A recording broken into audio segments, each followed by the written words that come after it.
in this session, what we wanted to do, this was a late addition to the agenda, and we squeezed it in, but I asked Phil and Dominic if we could talk a little bit more about status. And Phil sort of raised it in that last section, and that last session we had about engagement.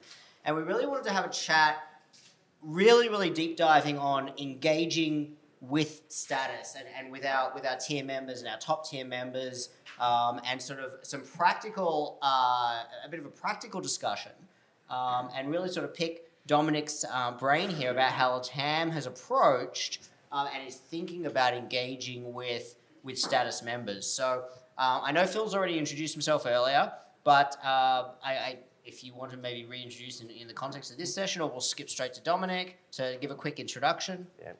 Yeah, so I'm here now as loyalty data co, which runs Status Match. Okay, so my name's Dominic Purvis. I used to be with Cathay Pacific a very long time ago, so you may have seen me a very long time ago in conferences like this when I was on the loyalty side. I joined LATAM about 18 months ago, and I look after the overall customer experience, which includes obviously all the things like seats and catering and entertainment. But what's, I think, particularly relevant to this session is that it also includes the customer strategy, so that we have the people who run all the data, but also looking at how we ought to manage our customers going forward. Who are our best customers? How do you work out who is profitable, who is not? Where do you find those profitable customers, and so on? And so really my comments today, my points today will be more about how that fits into, as it were, the kind of the basis for the loyalty activities that all of you are involved with. I think it's you know, in this particular case, LATAM Pass, the name of the frequent flyer program of LATAM, is owned by the airline and obviously is focused very much on furthering the airline's objectives, and that its own objectives go to supporting that. Of course, that's not always the structure with every frequent flyer program. You have some which are spun off and are very successful businesses in their own rights, but that's the case in this situation. But I'm also conscious, because this describes me 2 years ago, that a lot of people don't really know LATAM at all.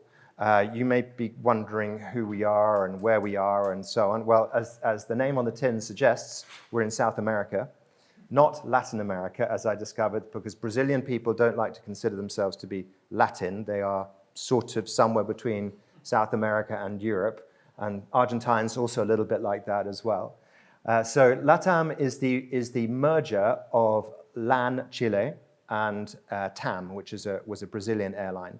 The two are very different. The Chilean culture sometimes is described as being the Swiss of South America. The Chilean culture might be a little bit more towards the German or the Swiss side of things, and Brazilian is more towards, shall we say, the Spanish or the Portuguese or Italian approach. So trying to get those two cultures to work together and throwing in Peruvian, Colombian, and Ecuadorian into the mix as well is really quite an interesting challenge. So really what I'm here to talk about is how an airline with 44 million people in its database as frequent flyers, with 144 destinations, with 312 aircraft, is able to pull all of that together and put together one proposition which works across its high-value customer tiers.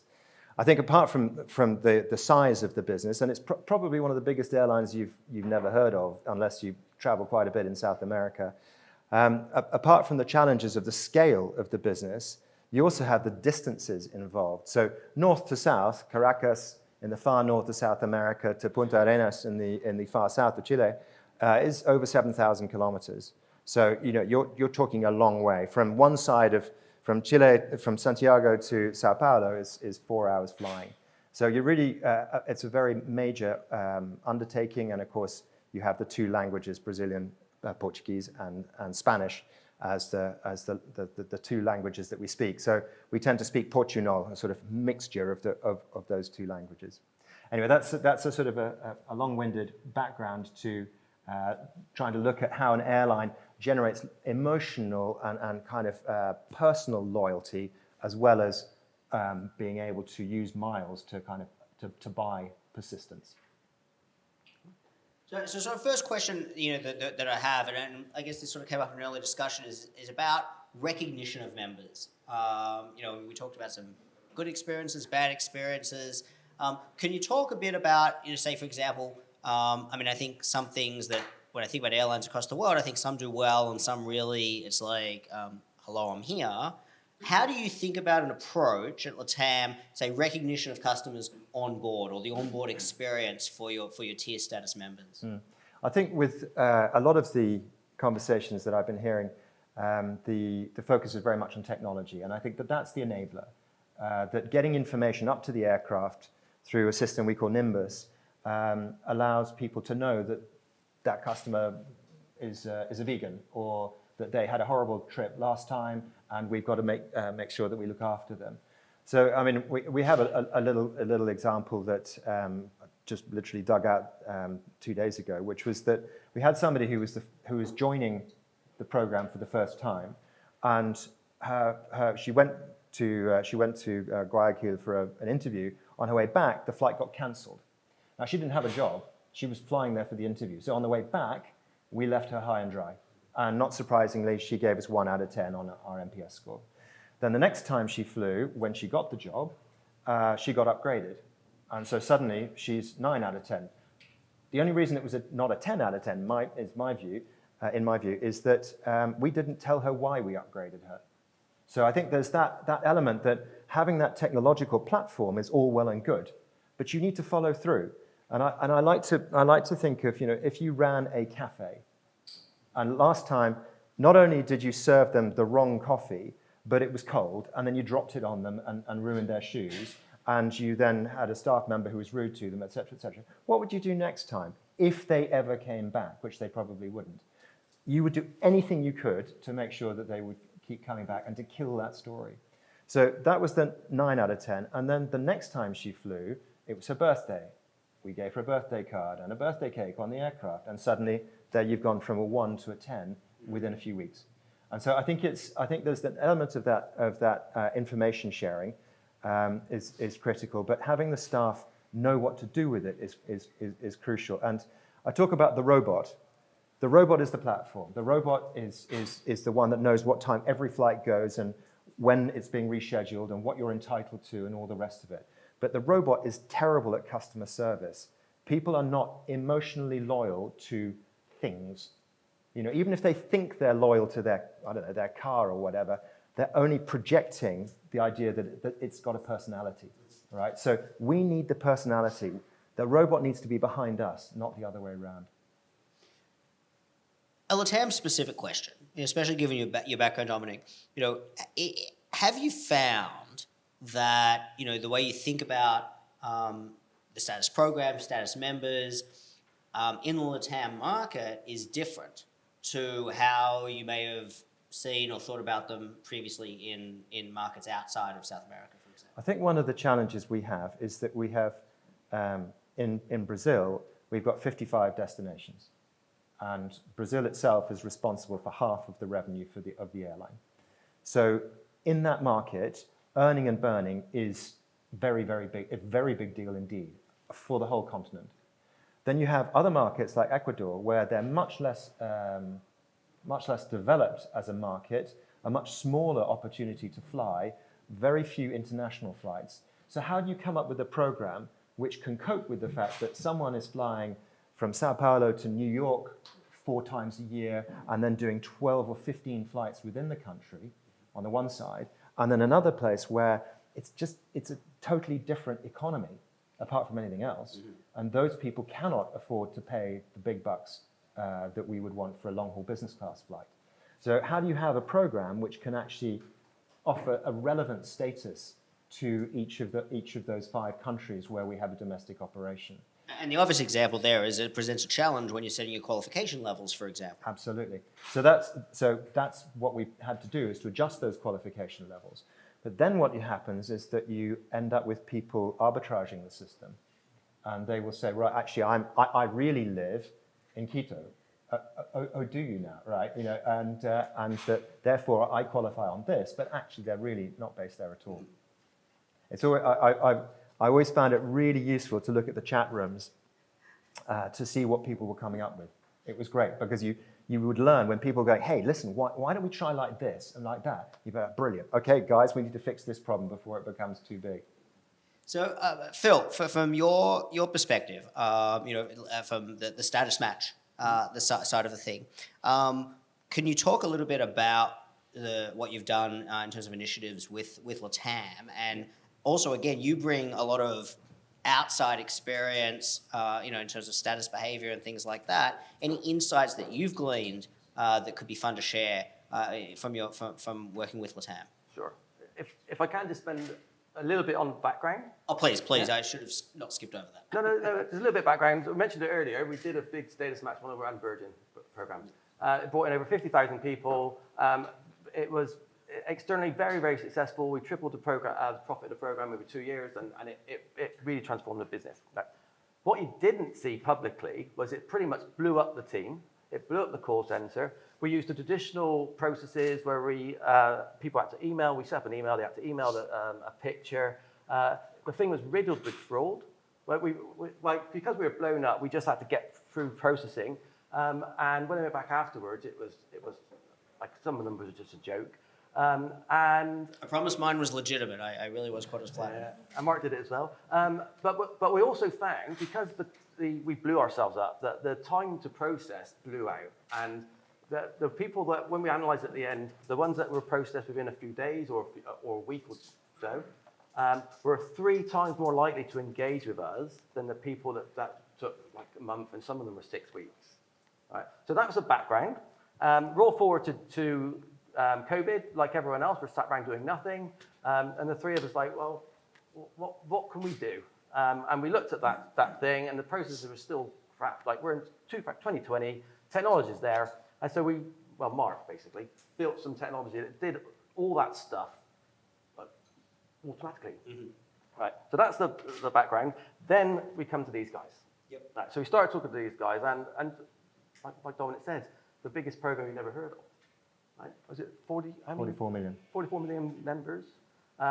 Like a really good program. It was top there, and they came to us and said, we're expanding. We've got some key markets that we want to target, but we've got this problem. Yep.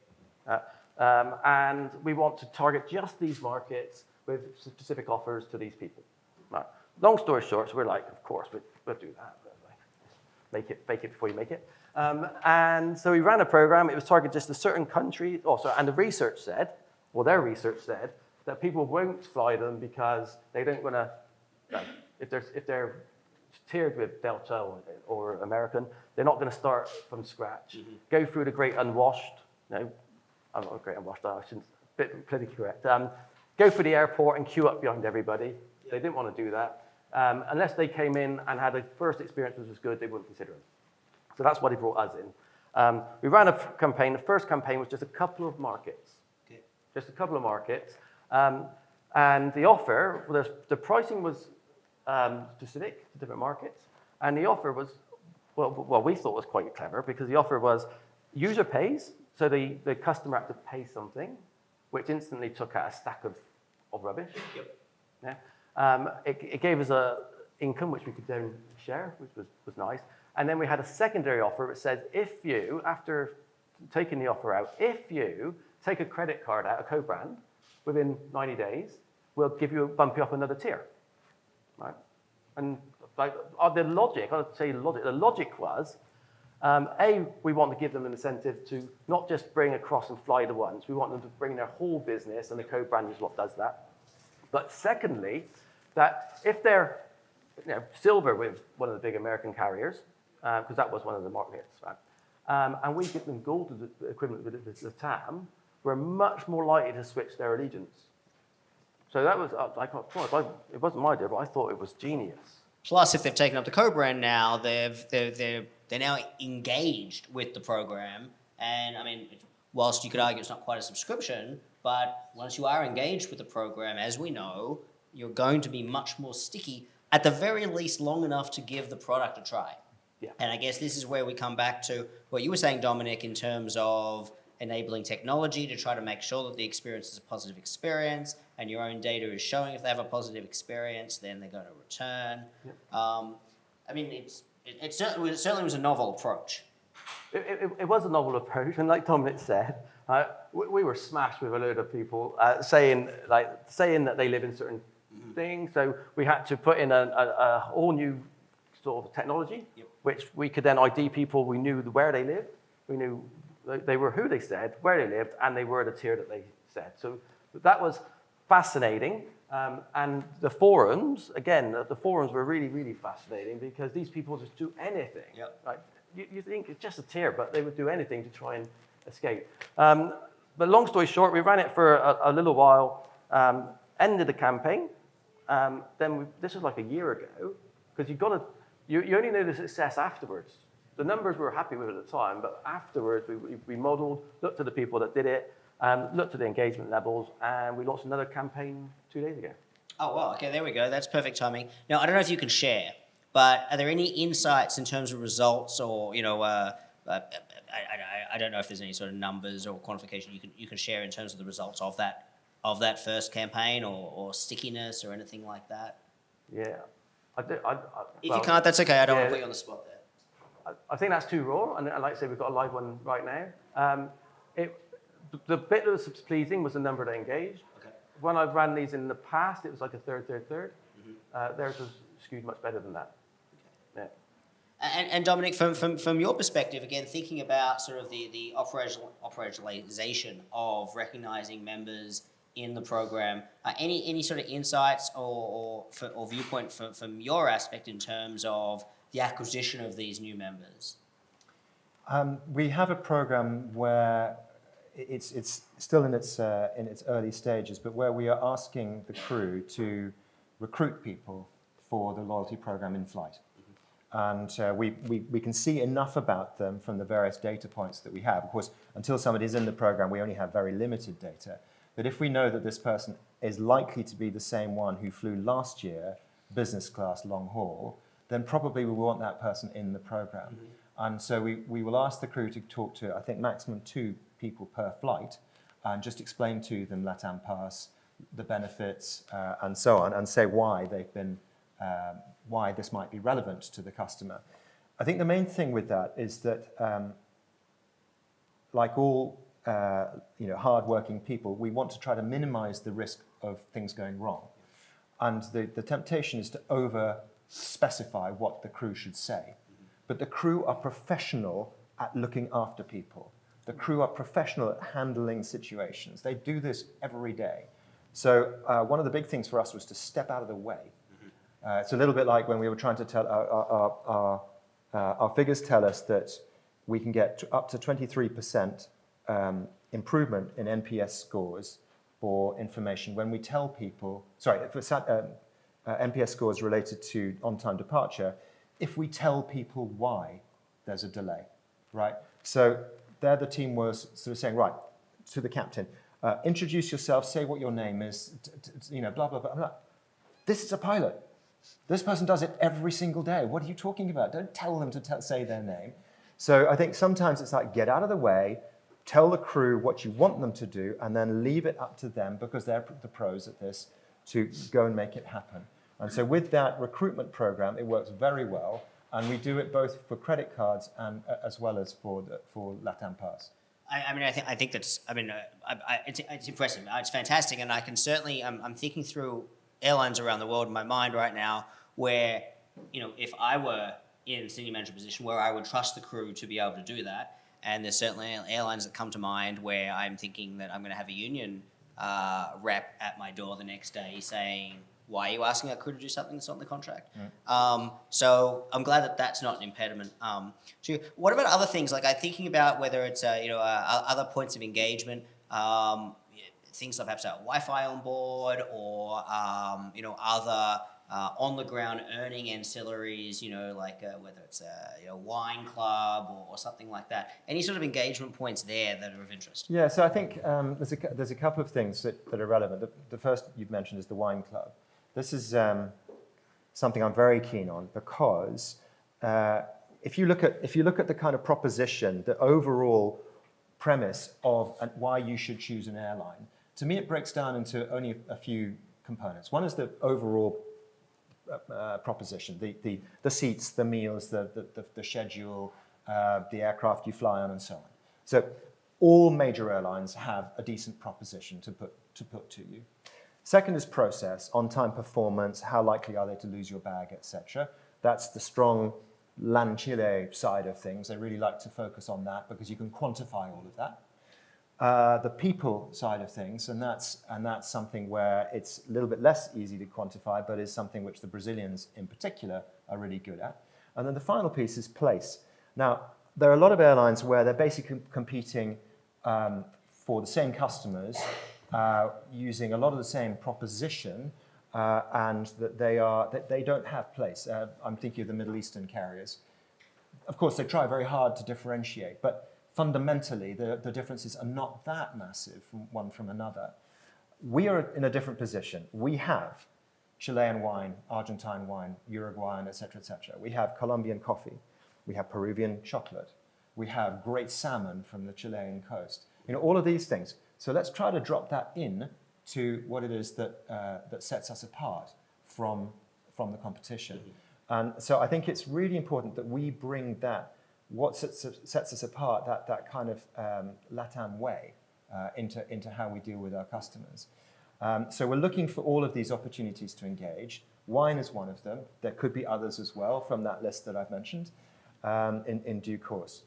Having said all of that, though, the temptation is that when you give your marketing and sales colleagues a bunch of new toys, what are they going to do with them? They're going to use them at every single opportunity.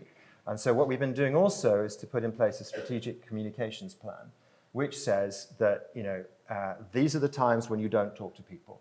They're on a flight. Do not send them another trip that says another offer for the same flight that they're already on. If they are always in business class, why are you bothering them with deep discount economy? If they are in Recife in the northeast of Brazil, don't send them an offer from Sao Paulo. They're going to fly 4 or 5 hours down south to take up this offer. They're not going to. Yep. So just some of those things where, in this case, it's the old thing about less is more. Just send them a few messages that really count. We were sending over 1 billion messages a year. And with 44 million people in the database, in the frequent flyer program, the database is much bigger than that. You can see how you could be annoying people. It comes back to the comment earlier that we had about relevancy. Even if you ignore the personalization side. So we have two more minutes left. In terms of looking, are you able to share anything about the current initiative that you just said you just launched, Phil? The first one was just in a couple of countries. This one is we've gone right across Europe. There's a lot more countries. It's a much more involved campaign than before. And that's because the first one succeeded that we've expanded it. Terrific. And are there any, again, maybe you can't share, maybe you can, but from the airline's perspective, the program's perspective, in terms of the goals of the acquisition campaign? The goals of the acquisition campaign really fall into the overall strategic goals for the program. And that is that, first of all, as I mentioned earlier on, that it is part of the airline. It needs to be forwarding the airline's objectives. But it also is clear that the frequent flyer programs, loyalty programs overall, their role is changing. And that if you look at somewhere which is very saturated, like Hong Kong, everything earns you miles. Everybody uses their credit card for everything, and it's just absolutely the standard way of doing things. So the program is looking for ways to bring people in and to then offer them products and services that can help them earn miles, earn status as well for the long term. And I think there's many bright people in this room thinking about what the future of frequent flyer programs are, and it's definitely going to keep changing. So there's a lot of investment in the next couple of years into that future. Phil, any last thoughts? Can I give away the... Yeah, so the guys were very generous, and LATAM Pass has agreed to give away to one lucky person the LATAM Pass Black status, which is the top tier of LATAM Pass, and it's valid through the whole end of next year, I believe. Yep. Is that correct? Did you want to comment on anything before? No, but we always worry that you sit there and you're not really listening. So we're going to bribe you to stay awake. no, so to win and it's the top pass, and it's worth having, right? You just need to answer. I need to stand up so I can see. Right? The first person to know how many members they've got. 44 million. You were close, but I think it's Nick. 44 million. Yeah, 44 million. Nick, come on down.